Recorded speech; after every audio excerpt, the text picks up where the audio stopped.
Well, it's been a while, but Mountaineer fans can sing country roads on this night as the West Virginia Mountaineers snap their three-game losing streak and pick up a victory, defeating TCU, a road win for Neil Brown and company. WVU now 3-4 on the year. And this is your West Virginia postgame show here on Pittsburgh Sports Live. And of course, WV Sports Now. I'm your host, Mike Asti, and I will be joined by our very own Karl Ludwig, as well as a friend and colleague of mine, Jon Rudder of The Fan in Cleveland, and also fellow WVU alum, to discuss this win for West Virginia and what was different in getting this victory for the Mountaineers, as well as what's to come the rest of the year for WVU. Again, now 3-4 on the season. So as we're getting Jon on here, Karl, I want to go to you first. WVU got the victory. I can't say it wasn't ever in doubt. I was concerned a little early in this game that it was a possibility, but West Virginia did manage to win. They eventually were able to pull away. Jarret Doege had a solid outing, to say the very least, and West Virginia won. Their defense actually made some plays. They got some turnovers and takeaways, which had been few and far between earlier in the season, and so plentiful in past years when they were winning. What was different in this game? Is it just maybe the opponent? TCU also has been struggling a little bit as well. Was it a solid matchup?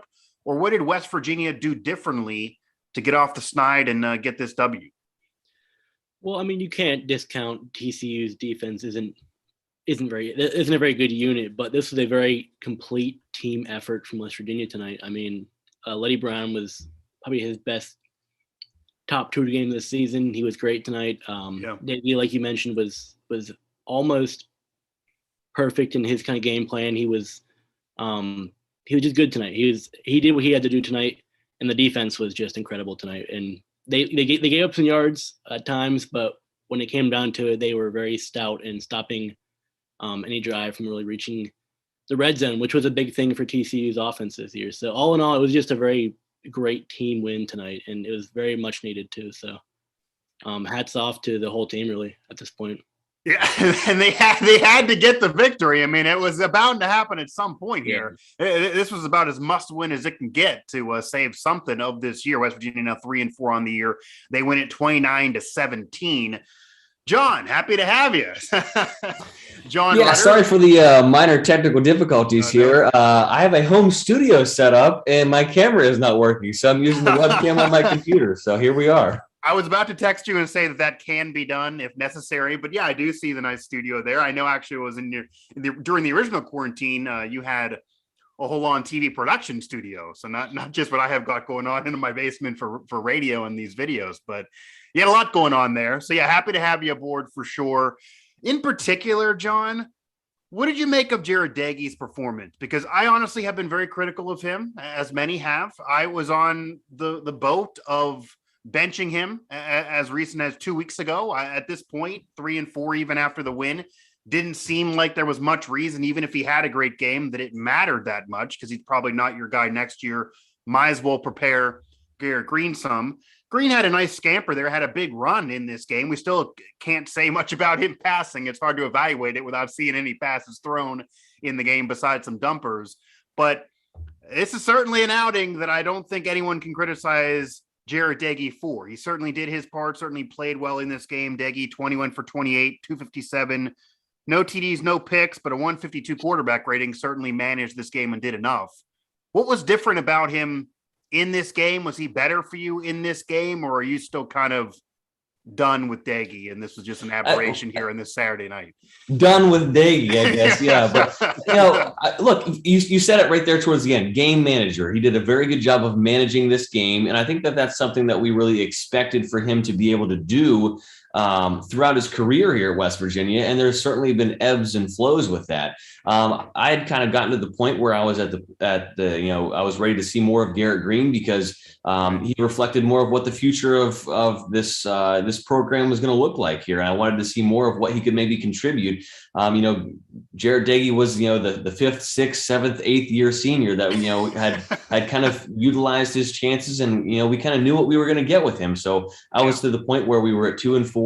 I wanted to see more of what maybe Garrett Green could offer, but we kind of, this is exactly what I kind of expect from Jarret Doege. There are ebbs and flows to his games. There are times when he plays really well and maybe he plays above his head, and there are times when he kind of, there are lackluster performances. So my buddy said it best. They always seem to save their best for TCU, and this is what we got tonight.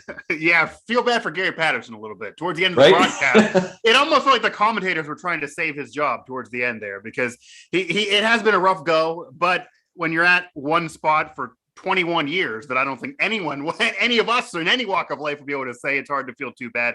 Jon Rudder there joining me, 92.3 The Fan in Cleveland is where he's out of, and also Karl Ludwig here of our WVU Sports Now. West Virginia does get the victory, something that hasn't been said in a while, a month, literally. It feels like even longer. Guys, what happened to allow Leddie Brown to emerge in this game? Because he was the one player that, win or lose this year, was supposed to be the driving force, supposed to be the best player, certainly had a solid year last year, to say the least. Obviously, defense has keyed in on him more this season, but the offensive line has been porous. It's just been hard for him to get runs put together. He did it in this game. He put together runs. He got himself into the end zone. He was able to be a star in this game. Nothing crazy, but certainly a solid performance for either one of you. Anything different from Leddie Brown in particular in this game? Did the offensive line play better? What allowed him to finally get going, as we now are almost to the end of the year, but we finally see a solid outing from Leddie Brown? I think overall, just the game plan kind of, it was some tough running for him early in the game. It wasn't really his big runs, but they kept feeding him the ball. Yeah. And when he got the ball, things happened. I mean, I know he was the closer at times in the red zone, and it obviously worked, but him getting the ball 25 times tonight for 115, 120 yards is what has to happen every single game. And when that happens, good things are going to happen for the offense. And it happened tonight. So I think it was just him, a very steady dose of him having the ball tonight and just kind of powering through some tough runs really, really changed the momentum of the offense tonight. Jon, is it just simply feeding the beast, or did the offensive line play better as well? Or did Leddie finally do something different? Because he had missed some runs earlier in the year, even though the blocking wasn't there. I'm going to circle back to Jarret Doege a little bit, because when you have that threat of a passing game, that kind of takes a little bit of pressure off of your running game, right? When you can throw it, you can run it. The offensive line certainly performed well. And, when you have teams that aren't necessarily keying exactly on Leddie Brown, that certainly is going to make his life a lot easier. You said that he's, what this offense and what this team is really going to live and die on. And I think that a lot of, opponents understand that. So, it's not out of the question for them to be keying on them and keying on Leddie. We've seen that a number of times so far this season. So I think that, whenever Jarret is able to complete some passes and have some success in the passing game, I think that that's understandably going to open some things up for Leddie Brown. And, he doesn't need a whole lot, and whenever you give him more opportunities, that certainly gives him more chances to bust one loose and to make some big plays. He's a guy that you don't necessarily have to stick on a block. You can just kind of give him a second, and he's able to take that and make some space with it. And we saw some of that tonight. We finally did. Yeah, Leddie Brown, exactly 111 yards on the ground, 24 carries, an average of 4.6, 3 touchdowns, and a 24-yarder. And yeah, Jarret Doege did enough to manage the game. Leddie Brown was the star. But if your passing game's not going to work, it does make it harder on the runner, as you were saying, as well as the blocking. So it was a perfect storm that finally came together for West Virginia in the second half. But Jon, still a sluggish first half for this team. TCU is not a world beater by any means. This is nothing to rip a goalpost down for. They do get a victory. It's been a while. This is still a 3-4 team. Some wins have been there, some big wins, maybe this one, maybe Virginia Tech. But if you look at how these teams have played this year, Virginia Tech, that win's not looking as good as it did at the time. Losing to Maryland's looking really bad at this point. Obviously, you beat up LIU, but that's nothing to brag about by any means. And there, that's pretty much the major games of this year. This is year 3 with Neil Brown. Obviously, you want to climb, and the whole hashtag of trust the climb means you go up and you climb. You can't be going backwards. It's just physically not a climb. Last year was a bowl victory against a solid team. This year has certainly been a roller coaster ride. For you, as an alum of this program that still watches heavily to this program, Where are you on trusting the climb? Does this win by any means allow you to trust it a little bit more? Do you feel like maybe now you've seen what this team can do, or do you still need to see more of this? I don't know what the rest of the schedule, what they can truly prove. Oklahoma State's a good team, but they just lost. But where are you in terms of trusting this climb? What do you need to see the rest of this year for you to be still trusting going then into year 4 with Neil Brown? I certainly need to see more, but this was a step in the right direction that I'd like to see. And this was kind of a microcosm of everything that I really expected to see from a Neil Brown coach team. The guy that came in here from Troy, you kind of knew that he was going to come in here and establish a defensive culture, something that we weren't necessarily familiar with at West Virginia, or something that we saw consistently at West Virginia. So you knew that he was going to come in and really establish things defensively. Then his teams were going to ride on strong defensive point performances and really just get just enough out of the offense, almost like a trestle ball from living here in Ohio. Okay. I kind of equated it to that. Good defense, just enough offense, and opportunistic. Yeah. They were going to be sound fundamentally. And I think we saw flashes of that and samples of that. And, let's not, mince words here. Dana kind of left the recruiting cupboard bare. And I think that a lot of people were really patient with Neil in that regard of, let's get his guys in here. Let's get his system in here. Let's see how things panned out. And this was kind of a year where we hoped to see some progress, specifically, the COVID year last year. We're into a more normal setting this year. So I think that expectations were just a little bit higher. And, that win against Virginia Tech certainly gave a lot of people a lot of hope, and things kind of sputtered from there. But it's just good to kind of get back on the right footing here. And I think that that's kind of where we're at right now with, happy to get a win here on the road against a Big 12 opponent. Let's continue this momentum forward here throughout the rest of the season.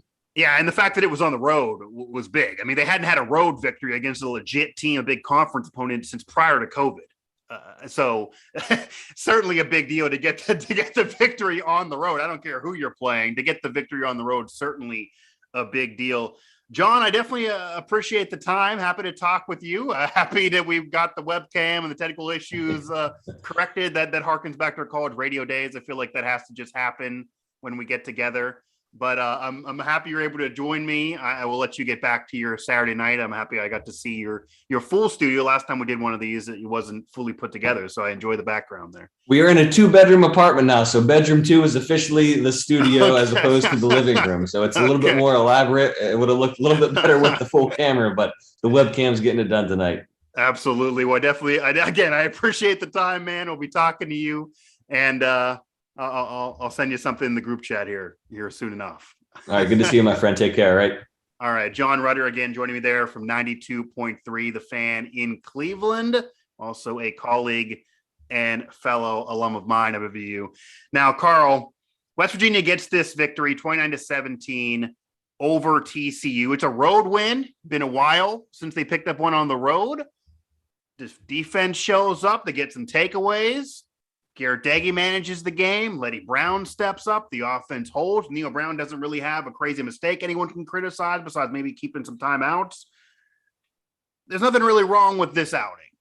However, it's still a 3-4 team. It's still a team, as John was alluding to there, that's been a roller coaster ride this year. I don't think anyone can say right now it's a successful season when you're under 500 after making a bowl game last year and winning that bowl game, even though, the cupboard was bare when he started things off, taking over for Dana Holgorsen. Got Iowa State next Saturday at 2 p.m. start, a weird start time again. Then Oklahoma State, who's a little vulnerable now after having lost. We don't know where they're going to be in the rankings, figuring they're still going to be ranked. Kansas State, Texas, and Kansas to end the season. Kansas almost giving Oklahoma a scare, so maybe they're actually getting better. This might be a bad time to be playing them. What do you expect? What do you want to see the rest of this season? And in particular, that Iowa State game. That's an Iowa State team that's lurking. People, the Bear, in terms of college game day, has been picking them to upset teams every week. So they are right there, ready to do it. They finally get one. What are your keys for that game, and what do you expect out of WVU the rest of this season?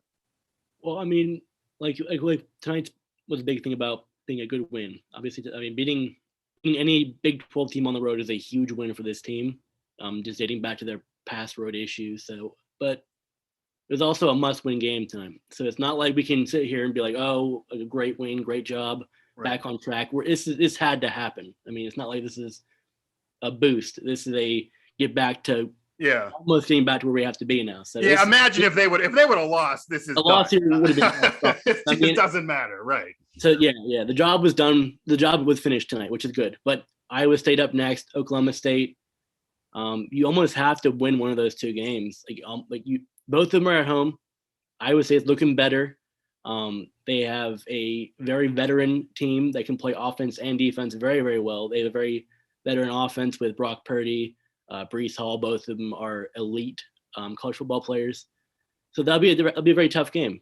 And Iowa State has had the number in the past, but you bring it back home to Morgantown, who knows? I mean, this could be a building block win, and it kind of has to be. Because, I mean, if you figure we're going to beat Kansas State and Kansas as the two gimme wins, which it's never really a gimme win, but if you get those two games, that's 5 wins. And then one win against either Texas, Oklahoma State, and Iowa State, that makes 6 wins. And that's kind of that has to be like the platform we have to reach at this point in the season, is 6 wins, just to get back to bowl eligibility. So you do want to get back to a bowl game, even though many of us, and I have been guilty of this, have argued that once a season started off with a few losses, that what's the difference? That's why maybe see if Garrett Green can pass. But in all reality, when you go to a bowl game last year, you win that bowl game, even in the midst of a COVID pandemic year, when the year earlier was year 0 for many because the cupboard was bare.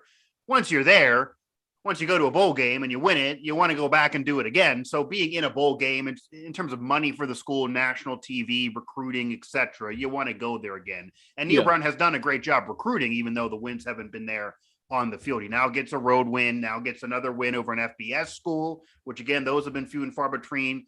So that's part of how big that Virginia Tech win was, as well as it being a rivalry, even though Tech hasn't been great since then. So, but it's not going to be easy against Iowa State. That's going to be another very difficult game, much more difficult than this game for the Mountaineers. That's a very hungry and a riding high Iowa State Cyclones team coming off a real solid year last year as well. And then, of course, Oklahoma State, they're a bit slumping now, but they're still better than West Virginia. And then it does get easier to end the season, but you just never know. As we close things up here, Karl, I do want to ask you this, because you haven't been on one of these in a while. I did ask John, but I kind of want to get your thoughts now. And you've penned some pieces for us at WVU Sports now recently with your thoughts on this in terms of the team and where it is and the state of the program. So you're now 3-4. You get this win. It is a road win. It was a necessary win. Yeah. So you get the necessary win, but it's not really room to parade about it. You're still trying to progress.